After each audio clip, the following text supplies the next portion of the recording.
Oui, donc bonjour à tous, Jean-Christophe Chamailloux. Donc merci d'être là à cet atelier qui se nomme La Data, un levier indispensable au service des acteurs de l'emploi et de la formation. J'espère que ce sera une bonne continuité, pardon, aux échanges qu'il y a pu y avoir hier aux premiers ateliers de Centre Info et puis aux plénières également, hein, qui ont parlé pas mal de dialogue social. Et ce dialogue social, on le verra, pour nous, il s'appuie sur la data. Je remercie pour leur présence les intervenants qui vont se présenter. Hein, donc, Vaya Dratsidis de l'USH, hein, l'Union sociale pour l'habitat. Laurent Grand-Guillaume hein, de Friedland, donc, et moi-même, donc le président de Lafayette Associés. Et puis, je vous remercie bien évidemment d'être tous là présents, sachant que l'idée est, je vais vous présenter, si j'y arrive, évidemment, voilà. Donc ça, c'est les intervenants. Il faut que je fasse tout en même temps. Voilà. Donc, on va introduire le sujet. Enjeux usage, les freins et leviers de développement. Et demain, là aussi, hein, 50 ans après, mais 2021 et après.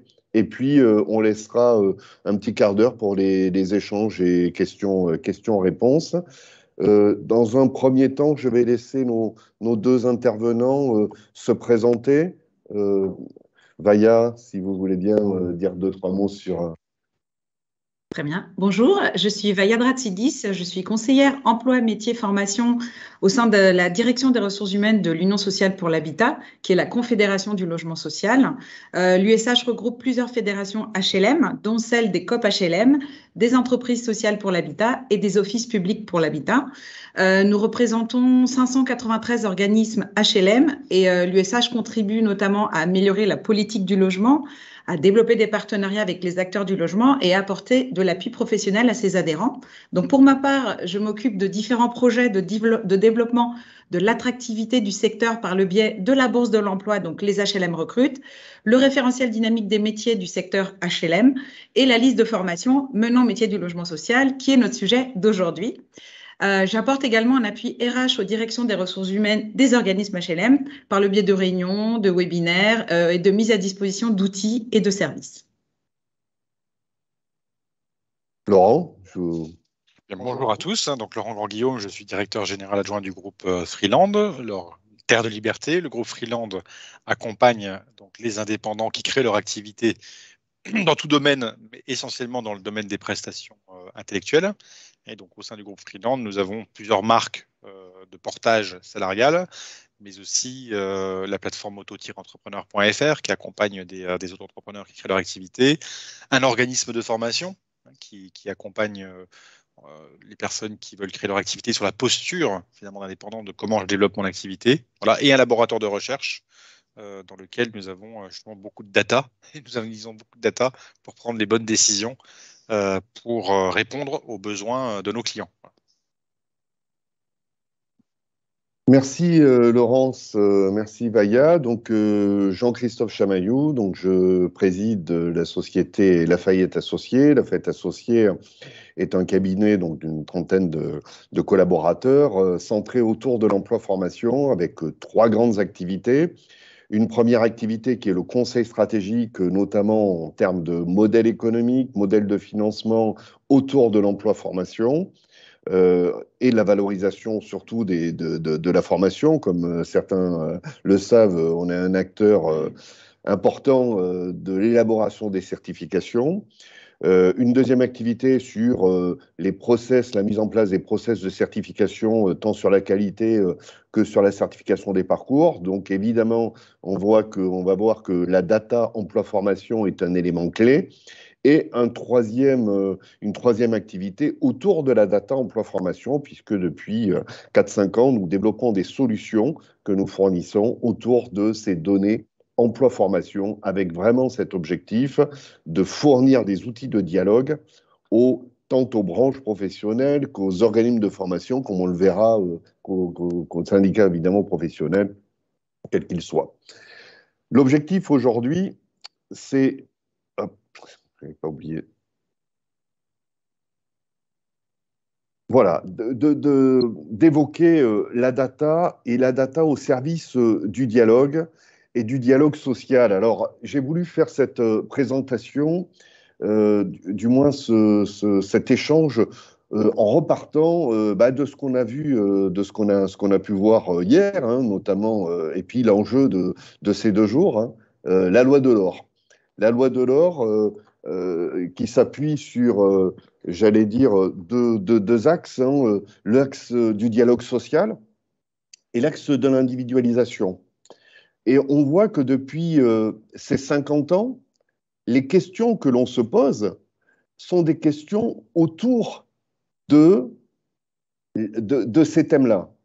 C'est-à-dire, en gros, pour qui va-t-on mettre en place des dispositifs?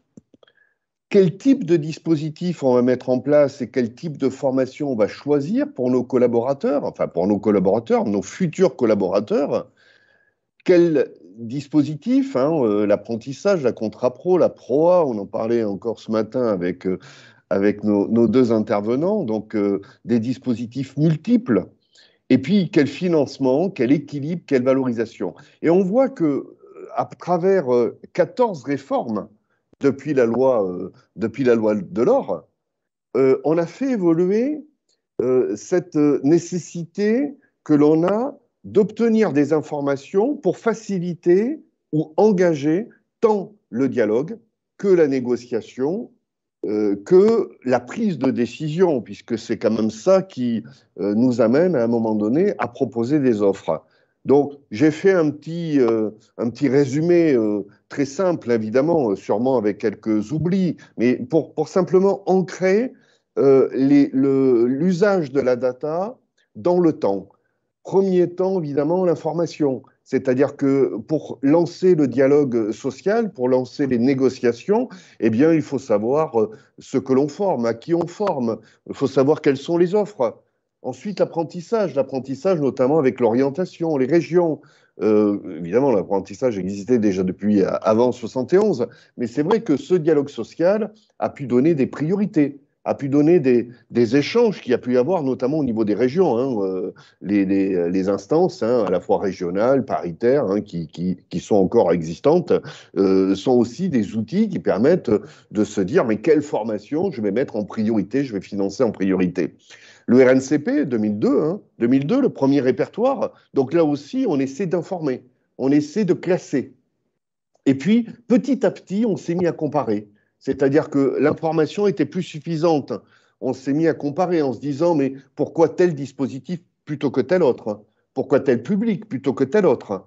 Donc, pourquoi l'individu et pourquoi l'entreprise et pas l'individu? Le DIF, droit individuel à la formation. L'Observatoire, alors l'Observatoire 2004, hein, on a vu le dernier rapport et les derniers échanges qu'il y a pu avoir avec France Compétences. On voit qu'il y a encore du travail à faire au niveau des observatoires pour passer de informer à comparer, voire maintenant à valoriser. Valoriser avec cette dernière réforme, hein, la réforme donc du 2018, hein, mais on peut presque voir ça déjà depuis 2014 avec les blocs de compétences, parce que qui dit valorisation dit comparaison, dit équivalence. Dès qu'on commence à parler d'inventaire, par exemple, de blocs de compétences, on voit évidemment qu'il y a des comparaisons qu'on va faire entre des certifications, des niveaux, des compétences attendues.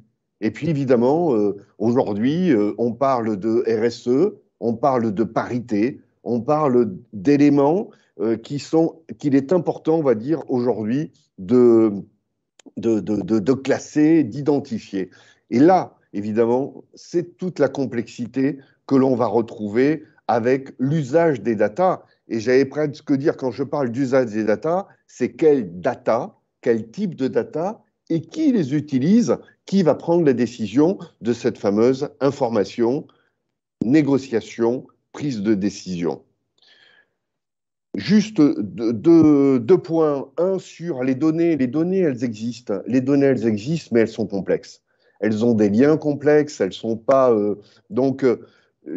j'aime bien repartir de la compétence. Pourquoi? Parce qu'on parle maintenant de ce grain de la compétence, on parle de bloc de compétences, on passe de la culture de la compétence. Et pour moi, la compétence, c'est bien le lien qu'il y a entre deux mondes. La compétence qui est celle de l'exercice d'un métier, avec un niveau derrière ou pas d'ailleurs, hein, avec un ensemble d'éléments qui vont faire qu'on va la faire d'une manière différente d'une entreprise à une autre, d'une région des fois à une autre, en fonction de l'écosystème, et puis celui de l'enseignement et de la formation, c'est-à-dire en gros, quel type de compétences, comment tout ça s'enseigne, et qu'est-ce qu'on y met derrière, c'est-à-dire en gros, quel grain est attendu là-dedans. Évidemment, c'est deux mondes qui n'ont pas toujours la même temporalité. Je vois dans le Nord, là en ce moment, on nous parle des fameuses piles électriques, en fait, tout ce qui est électromobilité. On voudrait créer des formations pour avoir de la ressource à disposition, sauf que former des ingénieurs, c'est entre 3 et 5 ans. Former aujourd'hui des gens à évoluer, même dans le plus court des dispositifs. On l'écoutait hier en se disant le diplôme est important. Oui, le diplôme est important, mais le moindre diplôme qui dure une année, eh bien du coup, le temps de recruter, le temps de se former, le temps d'être recruté, on en a pour 1 à 2 ans, et sur certains métiers, les compétences ont déjà évolué. Donc on voit qu'il y a un décalage dans la temporalité. Donc quel type de données on va avoir pour pouvoir créer ce modèle-là? Et bien évidemment, je ne parle pas du lien qu'on va faire derrière avec les types de financement. Donc, pour mieux dialoguer, pour mieux négocier, puisque on parle de dialogue social, les données existent, hein, elles sont nombreuses, mais par contre, souvent partielles et souvent complexes, et on le verra avec nos invités, à connecter, à analyser et à en sortir un usage qui a un effet. Alors, depuis quand même ces dernières années, on a, grâce aux outils, aux algorithmes, et on le voit chez nous, puisque au sein de Lafayette, on a trois data scientists, plus des équipes qui sont dédiées à l'analyse de ces données-là, que l'on fournit aujourd'hui. Bien, c'est complexe. C'est complexe, c'est pour ça qu'on ne peut pas faire seul. C'est complexe et qu'il n'y a souvent pas de solution qui apporte toute une réponse, j'allais dire toute faite. Heureusement, j'allais dire, notre métier a encore de longues heures pour permettre cet échange, le dialogue. Donc, des ambitions complexes, mais peut-être pas impossibles pour les experts de l'emploi-formation qui restent indispensables. Dernier slide dans l'introduction. Donc, ce que nous apprennent les données disponibles. Alors, les données, elles existent, comme on l'a dit, mais elles communiquent difficilement. On a des données sur l'emploi-formation qui permettent d'aller jusqu'au grain des compétences, donc pour identifier des métiers en demande, en déclin, etc. Mais on les a pas forcément toutes. Il y a certains métiers où on est beaucoup dans la cooptation, par exemple, où les entreprises vont aller directement chercher les personnes dans les écoles, et donc elles passent peu d'annonces. Je pense notamment, je me souviens du métier de bijoutier, où il y a une grosse cooptation derrière, voilà, où il y a des grosses connexions, on va dire, ou certains métiers de l'artisanat notamment, où c'est pas si simple que ça de trouver des données.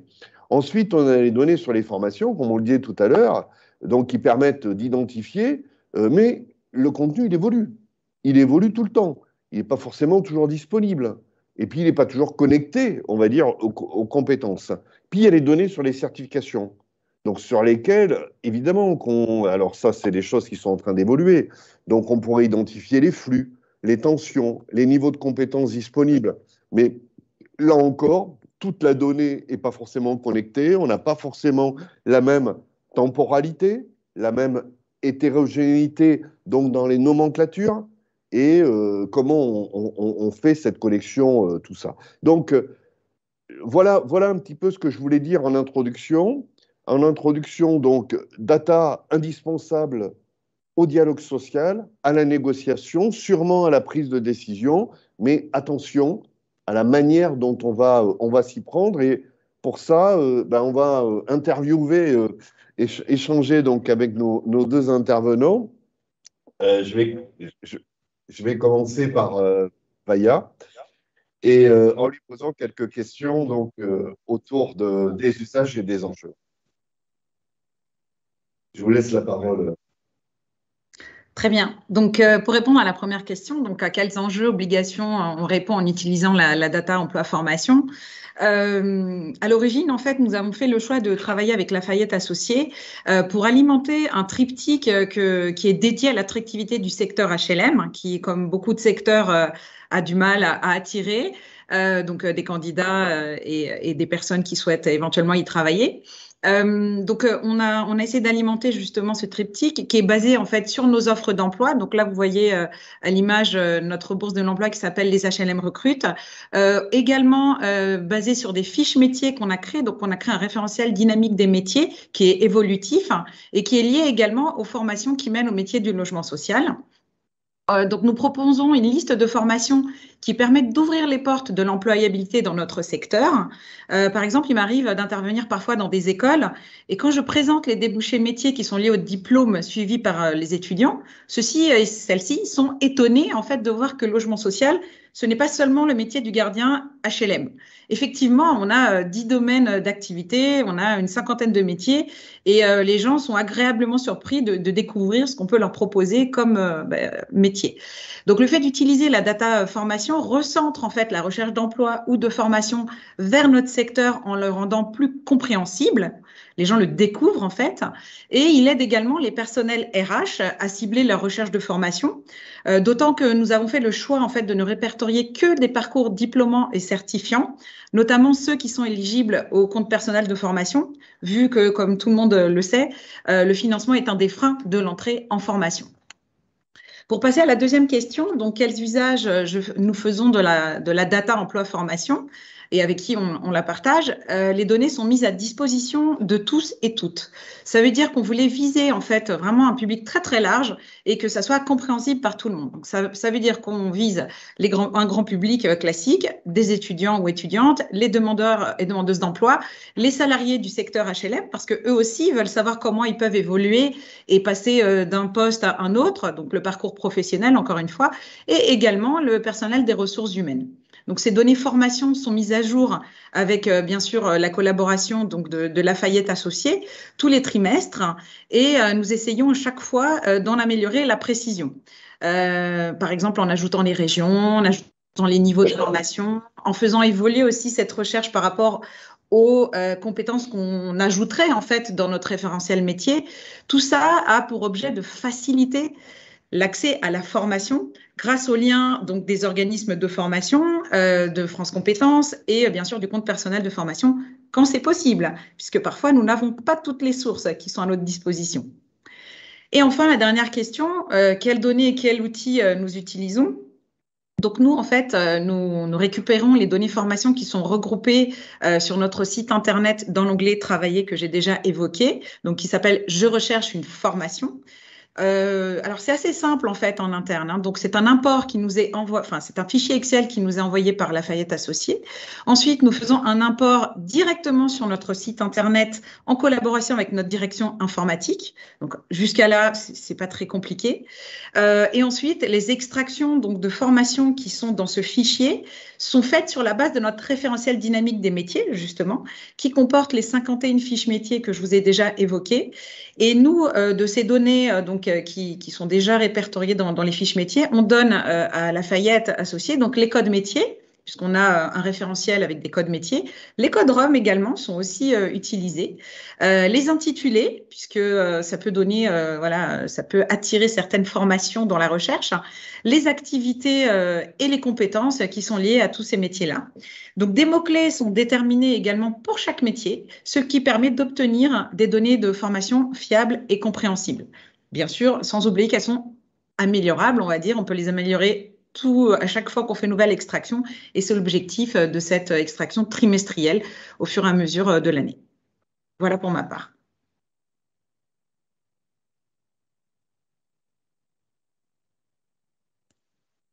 Laurent, je vais vous laisser la parole donc, pour répondre aux mêmes questions. Alors, nous, c'est l'enjeu que nous avons, c'est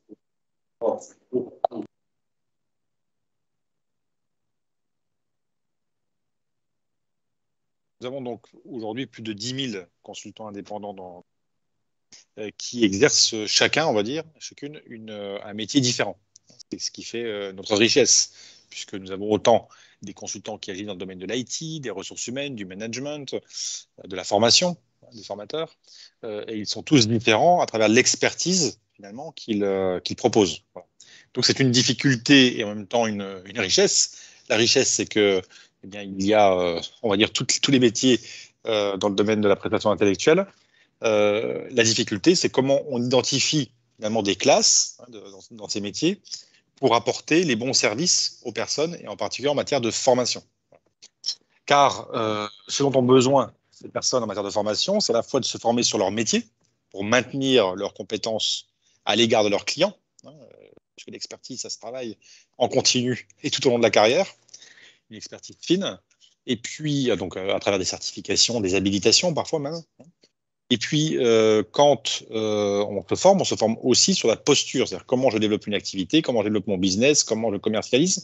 Et ça, c'est très important parce que vous savez, en France, on est très conceptuel, on aime bien les concepts, mais quand il s'agit de passer au comment, c'est un peu plus compliqué. Voilà. Et donc, comment on fait finalement? Eh bien, d'abord, on identifie dans le domaine des différents emplois les besoins des métiers en tension, les besoins qui sont aussi, bien sûr, émis par les entreprises en matière de compétences qu'elles recherchent. Voilà. Et sur ces besoins, on peut déjà définir des classes utiles. Ensuite, on a de l'autre côté, on va dire du côté des consultants, un certain nombre de données sur leurs compétences, sur l'objet aussi de leur mission, qui permettent justement de pouvoir affiner les données qui pourraient, dans une entreprise traditionnelle, être les données, on va dire, du service RH. Vous voyez, mais pour nous, les personnes sont en situation d'autonomie. Donc, c'est un peu différent. On a une relation qui est un peu différente par rapport aux personnes.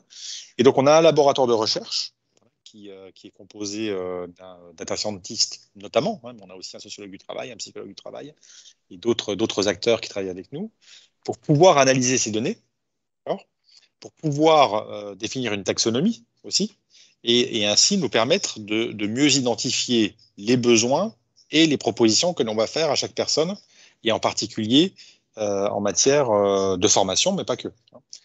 Car il y a le besoin qui va être émis par la personne, d'accord? Et puis il y a celui dont elle n'a pas conscience, dont elle aura besoin pour développer son activité. Voilà. Et ça, c'est un élément, c'est l'élément, on va dire, le petit plus qui va faire qu'on va être capable de dire à cette personne, voilà, vous devez aussi sans doute vous former sur ce point-là, car c'est la compétence d'avenir, c'est la compétence qui est de plus en plus demandée par des clients, et c'est un élément important. Alors, j'ajouterais un petit supplément d'âme quand même à la partie algorithmique ou data de l'emploi formation, c'est que nous allons aussi, comment dire, recruter un qualitativiste de la donnée. Car avoir des données, c'est bien, hein, c'est intéressant d'avoir des données, mais une donnée n'a pas la même signification. La même donnée n'a pas la même signification en 2021, en 2020, en 2019, etc. Pourquoi? Parce que les personnes qui vont agir sur ces données, qui parfois remplissent des formulaires sur un site, dans un ERP, ne vont pas avoir la même pratique métier vis-à-vis de cette donnée. Or, il faut comprendre comment est constituée la donnée, à la fois historiquement et à un instant donné, pour pouvoir l'analyser, hein, et l'analyser aussi d'un point de vue sociologique. Donc, c'est très important. Et c'est vrai qu'aujourd'hui, on est dans un monde où on se limite souvent à cumuler des données pour en tirer des corrélations. Les corrélations, ce n'est pas un lien de causalité. On peut très bien même analyser une population pour en mesurer l'impact d'une mesure sur cette population et prendre une autre cohorte qui n'a pas subi ou bénéficié de l'action pour voir quel est son devenir. On peut juste en tirer une corrélation, mais jamais un lien de causalité. Donc si on veut déterminer des causalités, c'est-à-dire quelle est la compétence et la formation qui va permettre à la personne de pouvoir développer cette activité, de pouvoir le faire dans de meilleures conditions, il faut pouvoir agir sur les données de manière, du point de vue qualitatif. Et puis, je dirais aussi qu'il y a aussi la question de l'évaluation. L'évaluation, vous savez très, très bien que les évaluations de formation se limitent souvent voilà, où vous en êtes aujourd'hui, à 3 mois, 6 mois, à 12 mois. Bon, c'est bien, c'est nécessaire, mais pas suffisant. Là aussi, il y a un vrai travail à faire sur la question de l'évaluation, car les données qui sont récupérées à travers les évaluations et les mesures d'impact sont très utiles, là aussi, pour faire évoluer les dispositifs internes à l'entreprise au sein des ressources humaines ou dans tous les services qui concernent justement le suivi des compétences. Et ça me semble être très important. Donc nous, en termes d'outils, bien sûr, on a notre ERP qui est un très bel outil puisqu'on produit près de 100 000 factures par an. Donc, si vous voulez, c'est quand même un ERP plutôt performant. Donc, il y a beaucoup de données à l'intérieur. Mais on a aussi des outils qui sont, par exemple, un LMS pour la formation ou d'autres outils utiles aussi pour avoir des données. Et ce qui est aussi intéressant, on va dire, c'est qu'on a aussi toute une partie marketing digital avec un UX, un CX et différentes personnes aussi qui vont pouvoir interpréter la donnée. Donc voilà, dans ce domaine, on est plutôt bien doté. Et puis, on s'appuie aussi sur le logiciel Competency, puisqu'on travaille avec Lafayette Associés dans ce domaine, qui nous permet d'avoir des données sur l'emploi, voilà, et aussi sur les compétences. Sur les compétences, mais notamment sur les certifications existantes, sur les diplômes qui existent. Et donc, ça nous permet d'affiner un peu nos éléments, voilà, en complément de tout ce que nous faisons aujourd'hui, et même de pouvoir communiquer aux consultants un certain nombre d'éléments utiles pour eux, pour se positionner justement par rapport à ces éléments data qu'on peut leur communiquer. Merci Laurent Vaillat. Avant de passer à la question et à la thématique suivante autour des freins, j'ajouterai juste que si cet enjeu est important, c'est parce que nous-mêmes, depuis quelques années, nous travaillons dans cet environnement du dialogue social. On travaille avec les branches, les syndicats professionnels et comme avec les acteurs de la formation. Et c'est vrai que ce qui nous manquait, puisqu'on a fait comme tout le monde, on a commencé à travailler en analysant les offres d'emploi, en analysant les données que l'on avait et en essayant de croiser tout ça. En fait, il y a deux enjeux, enfin, en gros, deux éléments qui nous ont manqué. C'était l'aspect dynamique des données, c'est-à-dire qu'en effet, avant, on s'appuyait plutôt sur les fiches ROM qui étaient revues, certes régulièrement, mais quand même dans un délai qui ne permettait pas d'avoir une analyse ou un grain fin, comme le disait Laurent Vaillat, de la compétence demandée sur un environnement, un écosystème donné, voire des fois sur une région donnée. Et puis dissocier la compétence de la connaissance, là aussi c'était un enjeu important, de manière à identifier les dispositifs existants ou les certifications existantes ou non. Donc le premier enjeu, c'était évidemment la dynamique. Et puis le deuxième enjeu, c'était aussi l'évolution. C'est-à-dire c'est bien de savoir ce qui manque aujourd'hui, mais comment cela évolue. Est-ce qu'on peut identifier des signaux faibles dans la progression? Parce que souvent on nous dit, mais comment ça va évoluer dans les prochaines années? Et donc, comme on y travaille depuis des années, toutes nos données sont historisées sur 2 ans, à minima, on les a bien plus, mais disons sur 2 ans, ça permet, sur un métier donné, sur une certification donnée, de voir un petit peu comment ça a évolué en termes de lien entre la compétence et la demande. Et pour répondre aux données, enfin à la question du quelles données et outils on utilise, évidemment, nous, on utilise nos propres outils qu'on a la chance d'avoir élaborés au cours du temps. On s'appuie sur quoi? On s'appuie sur un nombre d'emplois assez important, puisque je crois qu'on doit analyser chaque jour entre 20 000 et 30 000 offres d'emploi supplémentaires. Aujourd'hui, ça fait à peu près 9 millions. J'ai vu le compteur ce matin, 9 600 000 et quelques. Et donc, ça veut dire qu'on historise toutes ces données-là et on regarde l'évolution mois à mois sur 2 ans, ce qui nous permet d'avoir... donc, où on va chercher ces données? Ben, évidemment, c'est de l'open data de Pôle emploi, de l'APEC et puis de nombre d'offres d'emploi. La complexité, on l'a dit tout à l'heure, c'est comment on arrive à structurer l'ensemble de ces données et informations. La deuxième type de données que l'on va rechercher, c'est bien évidemment les certifications. Les certifications, les formations, les courtes, les longues, comment tout ça on fait le lien avec les compétences. C'est vrai que l'originalité du produit, du projet qui a été développé, de la solution Competency, c'est vraiment de faire le lien entre compétences derrière, activité et type de formation, ce qui est un petit peu l'originalité et le cœur. Et ça nous sert à quoi? Y compris pour nous d'ailleurs, à adapter les formations en essayant d'être plus agile ou du moins à proposer les formations, les dispositifs qui sont existants sur la thématique. Voilà un petit peu ce que je voulais rajouter. Et pour terminer, c'est des éléments qui ont été donnés, qui ont été annoncés. Enfin, et d'ailleurs, c'est intéressant, le dernier échange qu'a pu avoir avec Laurent sur la qualité de la donnée. Et la qualité devient un enjeu important, essentiel. On parle évidemment de la complexité du lien, mais qui dit complexité derrière qualité. Donc, on a bien la nécessité d'avoir de la data, on a bien la nécessité de faire des statistiques, de monter des algorithmes sur cette data-là, et on a bien l'analyse derrière qui doit en être faite, et cette analyse, elle dépend évidemment de la qualité de la donnée, des statistiques, etc. Voilà un petit peu ce que je voulais rajouter sur cette première type de questions autour de l'enjeu et des usages qui pouvaient être faits de la data. Et donc, la question suivante que je vais poser donc, à nos invités, c'est donc quels freins et leviers de développement on peut avoir autour de cet enjeu-là. Donc, je laisse la parole donc, sur ces différentes questions. Alors, concernant les datas qui nous manquent, effectivement, comme ce sont des extractions et des croisements de différents sites, il arrive que des données sources soient incomplètes. Par exemple, on a certains organismes de formation ou écoles, universités, peu importe, qui n'indiquent pas si leur formation est éligible au CPF.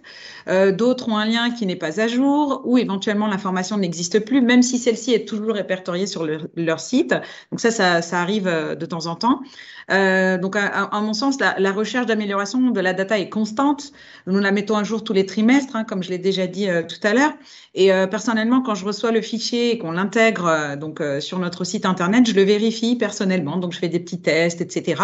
J'échange avec la DSI pour vérifier s'il y a des éléments à corriger. Et si c'est nécessaire, nous travaillons également avec Lafayette Associés pour rendre les résultats plus pertinents. Donc, à mon sens, c'est vraiment une amélioration en continu parce que la data peut être manquante. C'est pas une science parfaite. En tout cas, à mon sens, c'est par rapport à ce que nous, on en fait. Ensuite, concernant les compétences qui nous sont nécessaires pour exploiter, moi, vraiment, s'agissant des données liées à la formation, à mon sens, je pense qu'il faut vraiment connaître le monde de la formation professionnelle. Personnellement, j'ai déjà travaillé pendant une quinzaine d'années dans la formation professionnelle auparavant, donc vraiment comprendre le système de financement du CPF.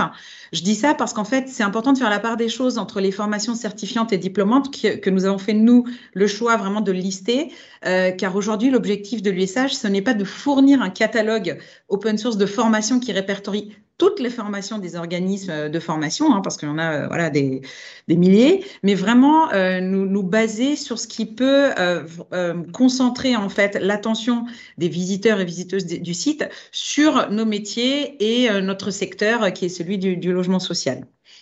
Ensuite, concernant les limites que je peux éventuellement donc voir par rapport à l'usage des données, à mon sens, la qualité des données dépend de ceux qui prestent la formation et des informations qu'ils communiquent. Nous, on est là juste, comme l'évoquait tout à l'heure, les deux personnes, donc pour récupérer les datas qui sont là en open source, donc vraiment s'en servir et les rendre utiles. La mise à jour des données des prestataires de formation est obligatoire à mon sens parce que obtenir des informations qualitatives, c'est très, très important. On ne vise pas que le quanti, mais plutôt le quali. Là, vous voyez sur la capture d'écran 933 résultats. Ces 933 résultats sont liés aux 51 métiers que j'ai déjà évoqués tout à l'heure. Il y a pléthore de formations qui sont diplômantes ou certifiantes et qui peuvent amener les gens justement à travailler ensuite dans notre domaine. Et de notre côté, nous utilisons donc cette open data pour faciliter la tâche justement des personnes qui sont à la recherche d'une formation et à moyen terme d'un emploi dans le logement social. Voilà pour ma part. Laurent, je vous laisse la parole. Oui, merci. Je pense qu'une des difficultés, sans doute, par rapport je pense qu'on a beaucoup de data, en fait. Est-ce qu'on en manque? Peut-être, mais déjà, le jour où on sera en capacité de tirer toutes les leçons du data dont on dispose, vous voyez aussi sur l'information, je pense que ce sera déjà bien. Et après, par contre, ce qui, je crois, manque souvent, c'est ce que je disais, c'est l'évaluation. C'est-à-dire que des formations, des listes de formations existantes, bon, ça, il y en a beaucoup, hein, il y a pléthore de formations certifiantes existantes. La question, c'est est-ce qu'elles sont qualitatives? Voilà, quel est leur impact? Et je ne dirais pas quel est leur impact seulement en taux de sortie vers une activité, parce que ça, on peut raconter des beaux récits autour de cela. La question, c'est quel est l'impact en taux de sortie sur une longue durée, hein, puisque vous savez, on peut facilement afficher, c'est comme toute donnée, hein, qu'une personne va retrouver une activité. Bon, en même temps, si elle a fait un jour, une journée d'activité, ensuite, et qu'elle n'a pas retrouvé d'activité derrière, c'est pas très durable, on va dire, d'accord? Donc, je pense que là, quand je parle de qualité, hein, c'est vraiment cela aussi. C'est-à-dire, qu'est-ce que signifie cette donnée? Et puis, après, la limite, hein, et la difficulté, c'est que je pense que les données ne disent pas tout. C'est-à-dire qu'il faut aussi le récit autour de la donnée. Et comme je le disais, il y a la question du rôle qui va monter en puissance, à mon avis, des qualitativistes des données, mais aussi du récit, c'est-à-dire notamment du quali. Et je crois que voilà, le quanti ne peut pas tout dire, hein, il faut aussi du quali. Et ça prend un peu plus de temps, puisqu'il faut faire des entretiens avec les personnes, il faut comprendre, il faut analyser. Et ça, ça prend beaucoup de temps. Mais c'est pour moi indispensable. Que ça va devenir indispensable pour la suite. Et puis, et donc, quelles compétences finalement sont nécessaires pour l'exploitation des données? Comme je vous l'ai dit, hein, un data scientist, c'est déterminant, un qualitativiste des données aussi, voilà. Et j'ajouterais comment des personnes en capacité voilà, de conduire des entretiens pour la partie qualitative, voilà, et d'interroger les besoins des personnes. Semble essentiel, puisqu'on peut interroger les besoins des personnes à travers du quanti, mais aussi à travers du quali. Et comme je l'ai dit, pour moi, l'un ne va pas sans l'autre. Voilà.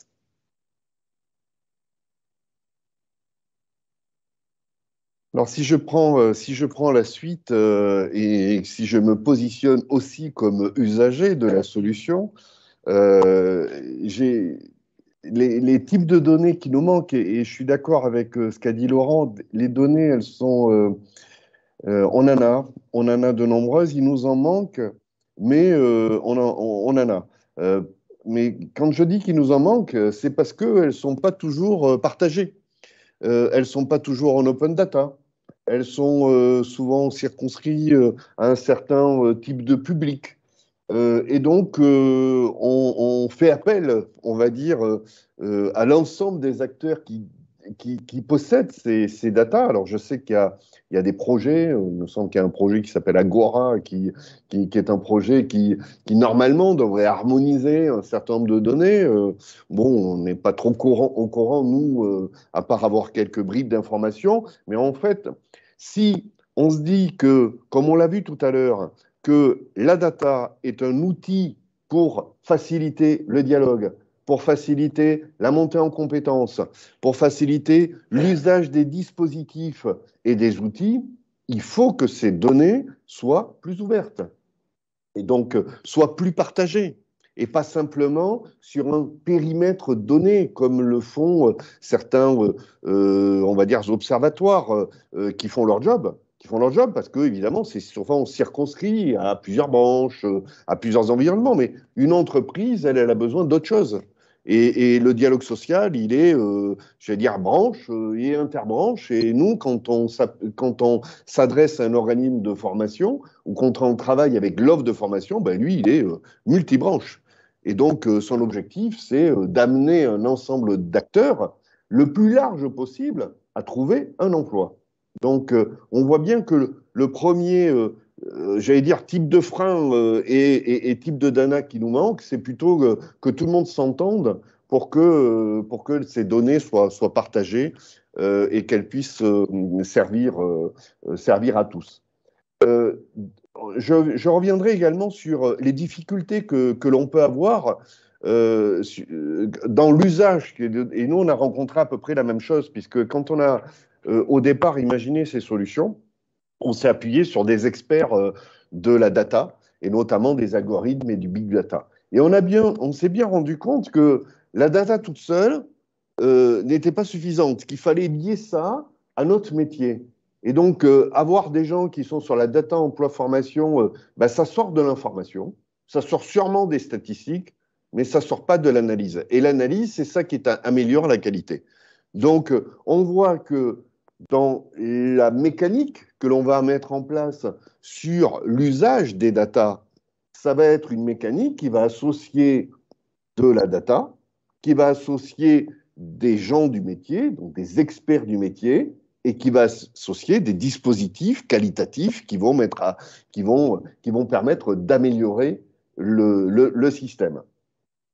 Je compléterai également ces éléments sur le fait que, et ça va d'ailleurs avec les dernières notes qui sont sorties,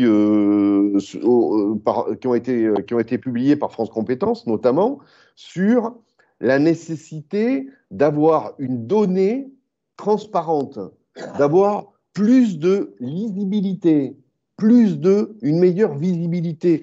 Et ça aussi, c'est comment je présente la data, la donnée, l'information pour que chacun puisse prendre une décision. On voit bien que si on revient à cette loi de l'or et puis aux différents dispositifs qui ont été mis derrière, on dit quoi? On dit dialogue social. Là, on est avec des experts qui doivent prendre des décisions. Mais on dit aussi individualisation avec le DIF, avec le CPF, et on dit l'individu doit se prendre en charge et doit décider. Donc on se trouve avec un grain qui n'est pas le même. Un grain grand public qui est le choix de la bonne compétence, qui est le choix de la bonne formation, avec, on va dire, un grain qui est celui du grand public, qui n'est pas celui de l'expert.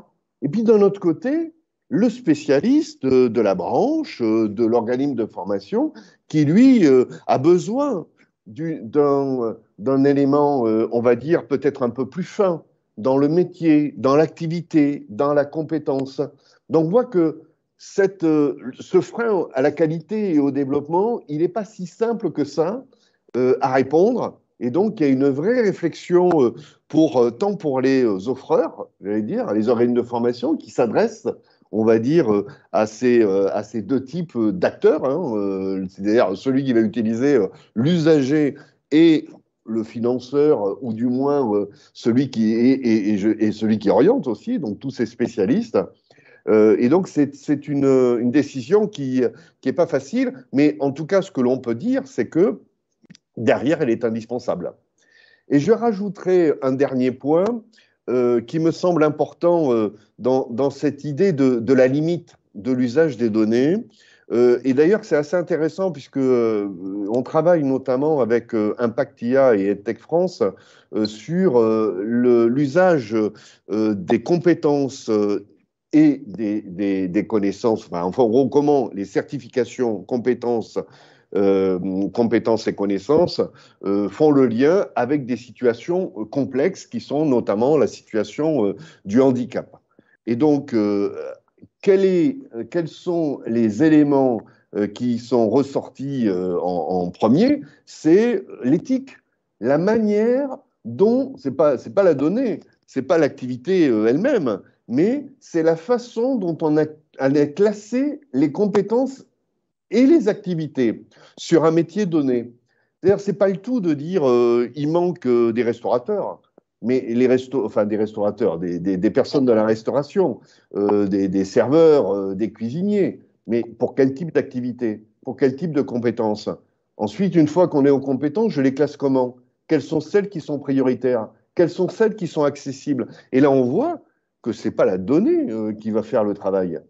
C'est l'individu, c'est la branche, c'est les acteurs qui sont impactés par ce genre d'informations. Donc, on a une dimension éthique dans le choix.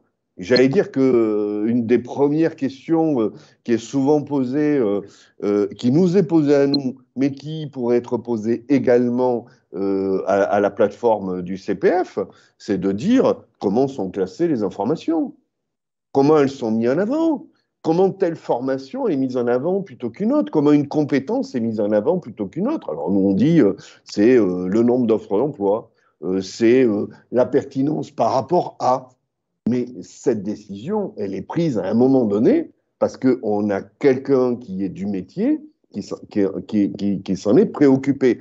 Donc on voit que c'est bien d'avoir des outils, c'est bien d'avoir de la data, et l'idée est de l'améliorer. Et on va avoir cette dernière question qui est et demain? Et demain, avec la donnée, on va en faire quoi? Mais attention, l'individu reste au cœur du débat et pas simplement l'usager, pas simplement celui qui est au cœur du dialogue social, mais également celui qui va fournir le lien et la donnée qui permettra tant à l'un qu'à l'autre de prendre la bonne décision.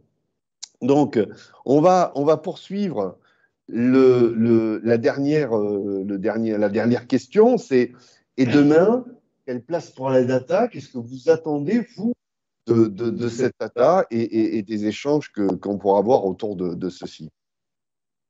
Je laisse la parole à répondre à ces questions-là. Alors, concernant la data, je vais aller un petit peu plus loin que ce que moi je gère aujourd'hui, hein. Donc, plus largement, en fait, la data a une place déjà très importante au sein des organismes HLM, car elle est présente en fait depuis la conception d'un bâtiment jusqu'à son exploitation. Donc, c'est très très large. Donc là, on a beaucoup de quali et de quanti aussi à exploiter. Ces données sont multiples à analyser, à exploiter. Et l'objectif, en fait, dans cette gestion de la donnée dans notre secteur, c'est vraiment l'amélioration constante des services qui sont destinés à nos locataires. Donc, c'est dans ce sens-là, en fait, que la donnée est un élément essentiel et sensible au sein de notre secteur HLM. Ensuite, concernant l'évolution et les usages futurs, je pense que vraiment l'entrée dans l'ère du numérique fait de la data un élément central, mais à mon sens, la data n'en est qu'à ses débuts. Elle est existante, elle est là, elle est large, mais elle ne va cesser de se développer. Et surtout, nous, enfin, je pense que les gens qui vont exploiter la data vont l'exploiter de façon à ce qu'elle soit plus efficace et qu'elle optimise justement différentes actions derrière, comme les services, comme on disait, par exemple les formations dont on parlait, vraiment optimiser cette utilisation de la data pour la rendre vraiment qualitative. Maintenant, il faudra savoir la traiter, la gérer, mais également protéger les usagers des détournements possibles. Donc, on a aussi cette peur qui est là. On évoquait ce matin la RGPD, hein, qui prend une place de plus en plus importante au sein de toutes les entreprises. Mais à mon sens, la data sera vraiment au service de l'humain, si l'humain sait se l'approprier, et devrait être exploitée de façon pertinente pour être efficace et ne pas seulement être des données à disposition de tous. Je laisse la parole donc à Laurent. Écoutez, je pense qu'on est dans des organisations qui vont de plus en plus être ce qu'on appelle data-driven. C'est-à-dire que le data devient un juge de paix, quelque part, hein, au sens où la donnée, elle est factuelle. Encore faut-il, par contre, qu'elle soit qualitative, car on peut prendre de mauvaises décisions, hein, s'il y a un mauvais constat de départ, hein. Mais clairement, les entreprises vont de plus en plus être pilotées, et elles le sont déjà d'ailleurs beaucoup, par le data, par la remontée des données, pour définir le besoin client et pour s'adresser aux clients, puisque c'est, je crois, le sens de l'histoire. La question, c'est finalement par rapport à cette question de la place du data, c'est aussi que ça va changer fondamentalement les métiers aussi, hein, et le travail des équipes. On le voit bien, je citais tout à l'heure la question du marketing digital. On parle de marketing digital. Quelqu'un qui faisait du marketing offline, il a beaucoup plus de difficultés à retrouver un emploi aujourd'hui, alors que si dans le domaine du marketing digital, c'est beaucoup plus simple. Eh bien, toutes les organisations vont se transformer sur cette base-là, et donc vont utiliser du data dans tous les services de l'entreprise. Et on le voit aussi dans le domaine des ressources humaines avec les SIRH, les systèmes d'information en ressources humaines, avec tout ce qui se développe aujourd'hui en termes de logiciels, ça devient conséquent, voilà. Et avec une demande en plus de transparence sur la base de ces données, partagées par les partenaires de l'entreprise, par les parties prenantes. Ce sont des éléments importants aussi à prendre en compte. Alors après, il y a la pédagogie autour du data, justement. Pour moi, c'est data-driven, c'est une chose, mais comment la pédagogie se fait autour du data, des nouveaux métiers du data, comment les acteurs de l'entreprise s'en saisissent aussi et le comprennent pour que ce soit un outil au service du développement des équipes et non pas quelque chose juste qui s'imposerait du haut Là, dans une culture uniquement de la performance, sans prendre en compte de l'accompagnement au changement. Ça, c'est aussi un élément qui me semble important. Et enfin, dans les usages, je pense que ça devrait nous aider au moins déjà à mieux comprendre l'évolution des compétences. Et je crois que le data sur les compétences doit être beaucoup plus ouvert euh, aux acteurs entrepreneuriaux dans notre pays pour permettre justement une analyse fine, voilà, des besoins. On l'a vu dans la crise sanitaire, regardez dans le domaine de la santé, par exemple avec l'ouverture des données, tout ce que cela a permis de faire. Ça a permis de faire beaucoup de choses pendant la crise sanitaire avec des analyses utiles pour prendre les bonnes décisions. Eh bien, je crois que dans le domaine des compétences, ça devient essentiel que les acteurs publics en particulier ouvrent les données anonymisées pour permettre aux acteurs privés de les analyser et pourquoi pas d'en tirer les bonnes leçons, voilà, pour anticiper finalement les décisions des acteurs entrepreneuriaux dans le domaine du champ des compétences et pour les collaborateurs, bien évidemment, par rapport à leurs besoins, par rapport à leur évolution et par rapport à leur positionnement futur. Merci, merci Laurent. Pour conclure, avant de passer donc aux questions-réponses, je dirais que que la data, évidemment, est un point important et pour nous est une clé essentielle, hein, comme on l'a dit en introduction. Donc la data, un levier indispensable au service des acteurs de l'emploi-formation, donc à la fois des usagers, mais aussi de ceux qui vont prendre les décisions, ou du moins qui mettront en place les bons dispositifs. Mais ce n'est qu'un levier. Ce n'est qu'un levier. Donc, j'allais dire que je retiendrai, ou du moins je mettrai en avant 3 points.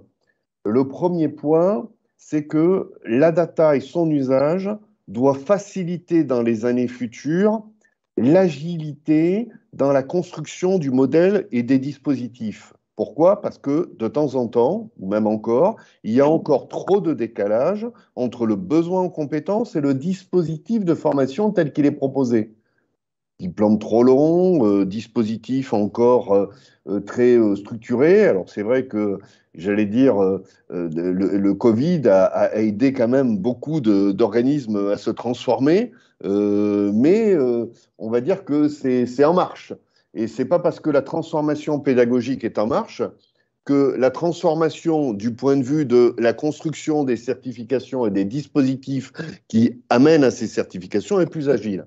Donc il y a un travail à faire sur la data, doit permettre d'être agile. Pourquoi on attend le renouvellement d'un dossier RNCP tous les 5 ans ou tous les 3 ans?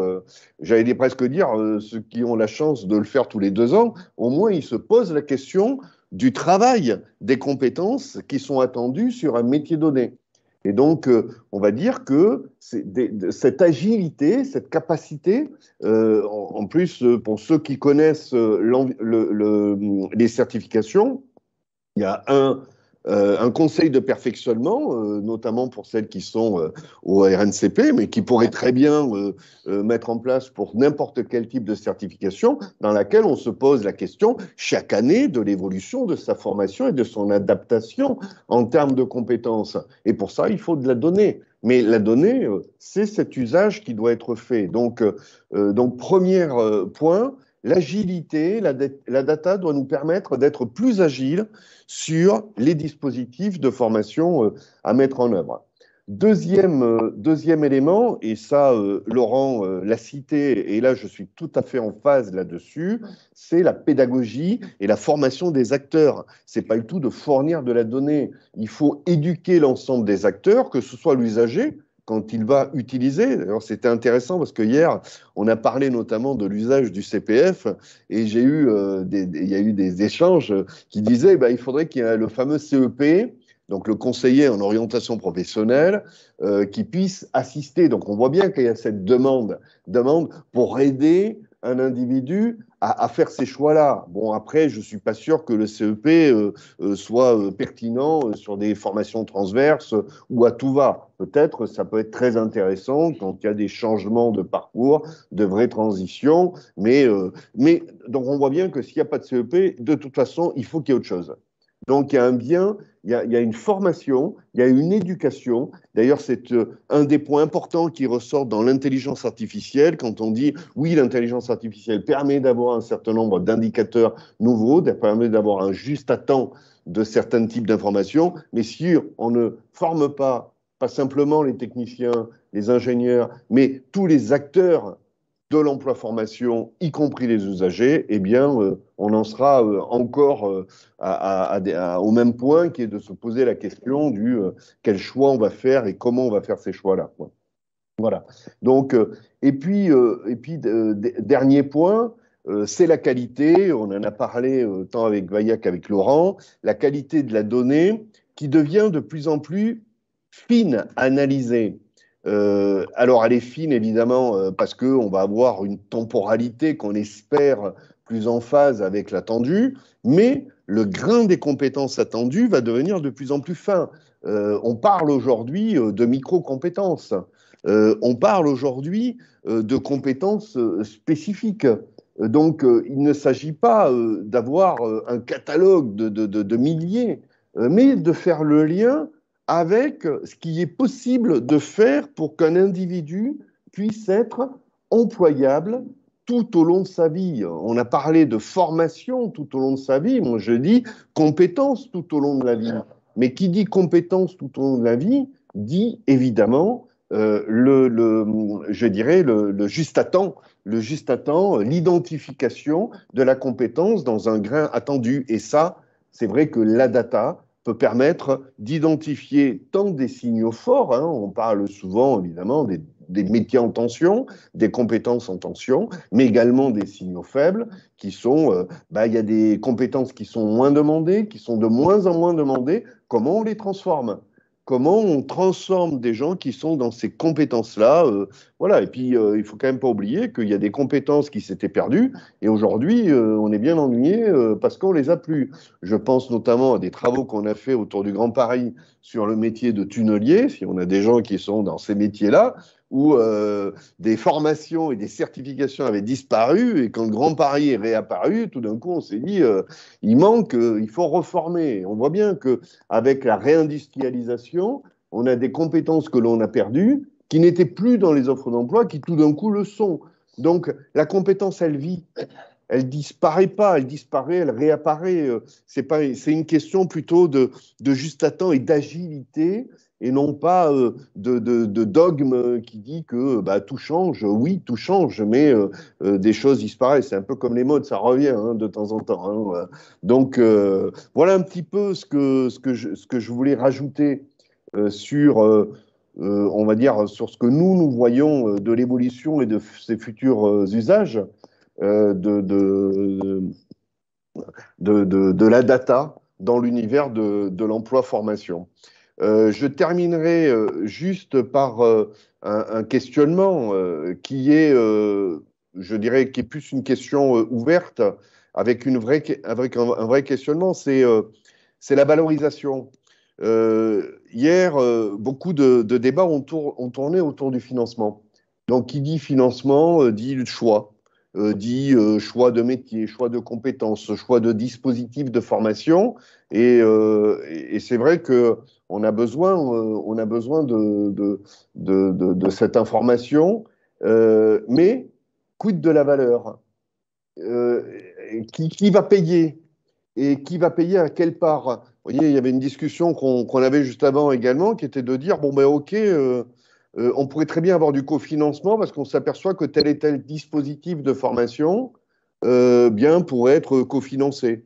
À un bout avec l'utilisateur, l'usager, à un bout avec l'OPCO, à un bout avec l'entreprise, à un bout avec peut-être les AGFIP ou les régions. Et donc, quelle est la répartition? Quelle donnée va nous permettre de prendre cette décision? Est-ce que c'est le dialogue social, comme on l'a dit tout à l'heure, et comment tous ces gens vont se mettre autour de la table pour pouvoir... Alors certes, la donnée, elle va être importante pour cette prise de décision. Est-ce que c'est un métier en tension, en déclin? Est-ce que c'est une formation courte, longue? Comment elle coûte? Quel est l'acteur? Est-ce qu'il est public, pas public? Donc on peut s'en poser des questions, et cette donnée, on peut l'avoir. Mais après, derrière, comment on va prendre la décision? Qui va prendre la décision et comment tout ça va se mettre. Donc on voit bien que la place de la data, de son analyse, elle est essentielle dans ce dialogue social. Mais qui dit dialogue social, dit individus qui dialoguent ensemble et dit personnes qui vont prendre des décisions, et j'espère dans le meilleur intérêt pour l'usager et pour cet apprentissage de la compétence et de cette culture, de cette société de la compétence, pour reprendre le discours introductif de la ministre. Je vais laisser maintenant, et on est dans le bon timing, la question, les questions et les échanges. Il faudrait peut-être que je puisse l'avoir. Alors, je ne sais pas comment tout ça se passer parce que je ne sais pas si j'ai accès au chat. Ah oui, voilà, j'ai des questions qui me sont posées sur Teams. Ok, alors une petite question. J'essaie de récupérer.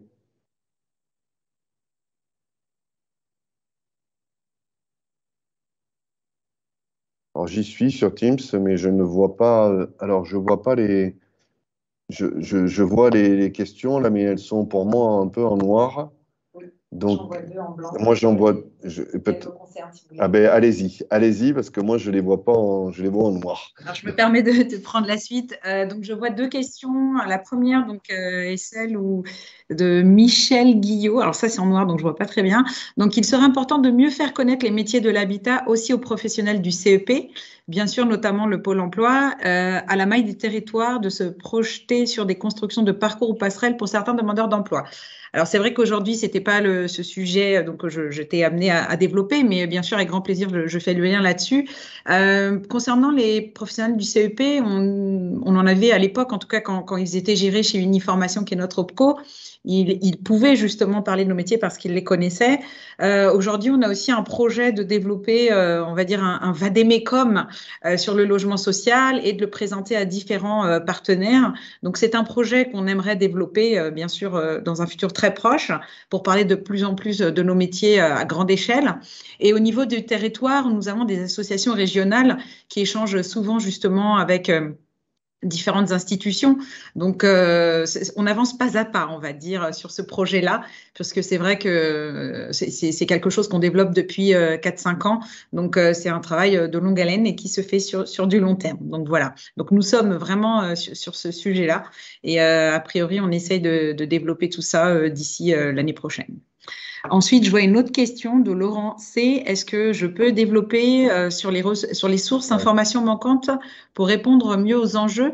Donc, j'imagine que ça fait un lien par rapport à ce que je disais, où parfois on a des organismes de formation qui n'ont pas toutes les données en ligne. Donc, moi, je suis très pratico-pratique. Je me mets à la place de la personne qui cherche la formation. Parfois, on ne voit pas vraiment de contact, on ne voit pas vraiment de programme, on ne voit pas vraiment de tarifs. Donc, ça, c'est vraiment la base, excusez-moi, d'aller vraiment sur du basico-basique.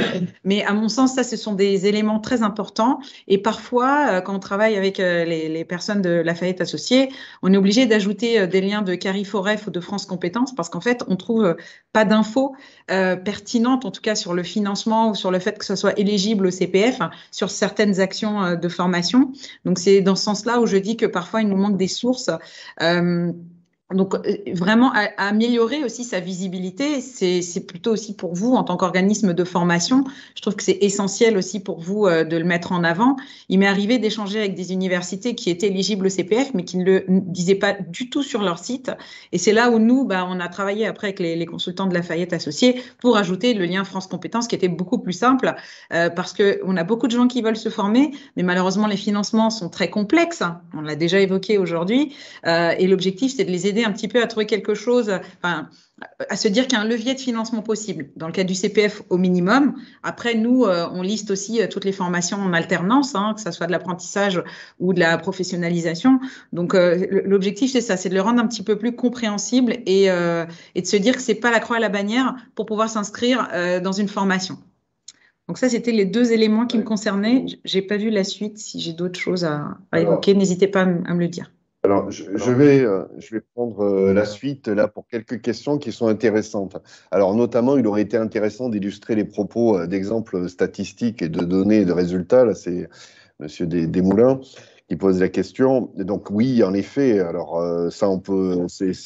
Bon, on a fait le choix d'avoir vraiment quelque chose sur l'usage et l'échange. Mais je peux donner quand même quelques pistes. Par exemple, les travaux qu'on fait ou les données qu'on fournit, c'est par exemple de partir sur une formation, d'analyser le contenu et de faire le lien avec la liste des métiers, de tous les métiers, de toutes les offres d'emploi qui sont en lien avec cette formation. Et ces algorithmes nous permettent d'analyser la formation. Donc, vous voyez que, alors c'est vrai que nous, on part des certifications. Donc, qui dit certification, déjà dit un lien avec une écriture en termes de compétences. Donc, on fait le lien entre les compétences, les métiers et les offres d'emploi. Et ça nous permet d'identifier les premières offres d'emploi, le nombre d'offres d'emploi qui ciblent une formation en particulier. Ensuite, sur chaque métier, on est capable, historisé sur 1 ou 2 ans, de fournir des données sur, et de manière dynamique, sur les compétences demandées, sur les connaissances demandées. Donc tout ça est normé, évidemment, parce que vous vous doutez bien que les données dans les offres d'emploi sont un peu déstructurées et qu'il faut structurer tout ça pour les mettre dans des paniers qui permettent d'être intelligibles et surtout faire le lien avec les métiers. Évidemment, on identifie évidemment les niveaux demandés parce que sur un métier donné, on peut avoir, en fonction des branches, des niveaux demandés. Par exemple, le développeur informatique, si on fait le lien avec le métier du numérique, eh bien, on va avoir plutôt du bac plus 5 qui va être demandé, alors que si on est dans l'industrie, on va être plutôt sur du bac plus 3 quand c'est demandé. Et donc, vous voyez, toutes ces données-là, elles sont disponibles aujourd'hui, elles sont structurées. Donc, on est vraiment dans la question à laquelle souvent on répond, qui est de dire, quand j'ai un métier, c'est quel niveau, dans quelle région, quelles compétences sont demandées, quelles connaissances, combien il y en a. Ensuite, est-ce qu'il y a des certifications derrière qui sont en lien et de la même manière, quand je cherche une certification, est-ce qu'il y en a d'autres?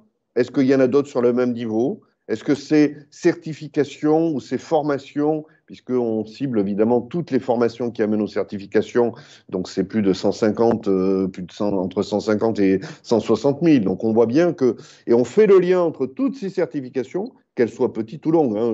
Les formations au répertoire spécifique, par exemple, hein, des formations dans la note, par exemple, hein, qui est une formation en référence certification, dans lequel on fait bien le lien entre les compétences et les métiers attendus. Voilà. Bon, il faudrait plus de temps, et puis on a des focus group si vous voulez avoir une démo sans aucune difficulté. J'espère avoir au moins répondu là-dessus. Je réponds sur le CEP n'est pas un conseiller d'orientation. Personnellement, j'ai un master en ingénierie et accompagnement. Je suis tout à fait apte à construire un parcours transversal avec un demandeur. Tout à fait, oui. On est d'accord là-dessus. Hein. C'est un dispositif qui a été mis en œuvre. Je rappellerai quand même que l'utilisation du CPF, de mémoire, à plus de 60%, et a été pris par des personnes qui sont de statut, qui ne sont pas de statut cadre, en fait. Hein. Donc, ce sont des gens qui n'ont pas forcément eu l'habitude on va dire, de dialoguer ou du moins d'échanger sur ce type d'échange. Donc, voilà, donc c'est pour ça que cette idée du CEP, c'était avant tout pouvoir aider à la reconversion, pouvoir aider à y voir plus clair sur l'offre de formation, mais c'est vrai que derrière, il y a quand même, on va dire que il y a un public qui est divers, voilà, qui est divers. Voilà. Une question peut-être sur, donc Alain, comment s'assurer de la qualité de la donnée en fonction de la qualité. Je laisserai peut-être Laurent parler de Oui, ce enfin, thème-là. comment s'assurer de la qualité de la donnée? Après, il faut des tests, hein, bien sûr, déjà. Donc, il y a toute une culture de tests à mettre en place, voilà, pour vérifier la donnée est qualitative et qu'elle correspond bien un fait, un besoin. Donc ça demande des process aussi nouveaux à mettre en place dans les organisations. Et en particulier de contrôle aussi, puisque cela peut avoir des impacts importants, comme je l'ai dit, sur les décisions. Donc il faut des points de contrôle sur ces données pour éviter de mauvaises décisions. J'ajouterais par rapport à tout ce qui a été dit aussi, que pour moi, une donnée je dis, seule ne veut pas dire grand-chose, il faut l'interpréter, et dans le champ d'interprétation, il y a aussi le champ des représentations. Et que donc, pour moi, c'est essentiellement aussi lié à la question des territoires. Analyser des données hors sol, ça ne sert à rien. Par contre, quand on a des données en matière de compétences qui répondent à des besoins dans un territoire, ça a une signification. Et donc, il faut aussi relier finalement la donnée à d'où elle est émise finalement et dans quel contexte. Ça, c'est aussi très important. Et je crois qu'il ne faut pas... les modèles qui consisteraient en l'analyse d'une compétence nationalement dans tout domaine, secteur d'activité, enfin, ça ne veut strictement rien dire. Voilà, je crois qu'il faut être réaliste. Il faut relier à la fois au territoire et bien sûr aux besoins. C'est comme ça qu'on doit pouvoir avancer. Et au secteur d'activité, donc, c'est essentiel. Ça a été dit, par exemple, pour l'habitat. Voilà. Alors, je répondrai pour ma part à une autre question et je laisserai peut-être aussi Vaya après répondre également, parce qu'elle est intéressante. N'y a-t-il pas de risque que trop de data tue la data ou son usage? Comment identifier le bon grain, la bonne information utile? Et ça, c'est vrai que, on va dire que moi, ce que je dirais, c'est qu'il y a énormément de données, sauf que ces données, elles ne sont pas sur un grain qui permette toujours une analyse pertinente. Et donc, ce n'est pas l'idée de la donnée, c'est surtout l'idée de la connexion de la donnée. Donc, après, c'est sûr que la question de son analyse qui en est faite et de la manière dont on va le faire, il faut qu'elle puisse avoir un usage pertinent en fonction on va dire, de l'usager final. Si l'usager final, et je pense que c'est votre cas, c'est l'utilisateur qui va choisir un métier, qui va être recruté ou qui va chercher à se former, c'est pas la même chose que les acteurs du lien social qui vont donner leur accord ou leur avis sur une certification, qui vont orienter un financement, où là, les enjeux ne sont pas peut-être les mêmes, le grain de la donnée n'est peut-être pas le même. Et donc, je pense que oui, s'il y a trop de données dans tous les coins, ça pollue l'échange. Donc, c'est la pertinence de la donnée pour un usage donné. Voilà un peu mon avis. Je laisserai Vaya compléter cette partie-là. Oui, effectivement, c'est pour ça qu'en fait, quand nous, on travaille justement sur cette donnée, on donne des critères qui filtrent en fait ces données-là et qui les analysent de façon à ce qu'on ait, nous, la donnée qui nous intéresse. Donc, l'objectif, c'est pas d'utiliser toute la donnée comme elle arrive, mais surtout de la filtrer, de l'analyser et ensuite de l'optimiser, comme on l'a déjà dit tout à l'heure. Donc, ça permet d'avoir à ce moment-là une donnée plus précise et analytique.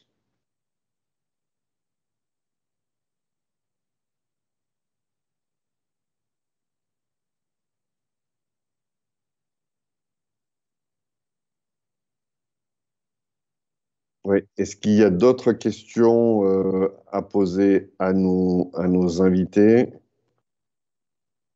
Je ne vois pas d'autres questions. C'est sûrement que tout a été clair.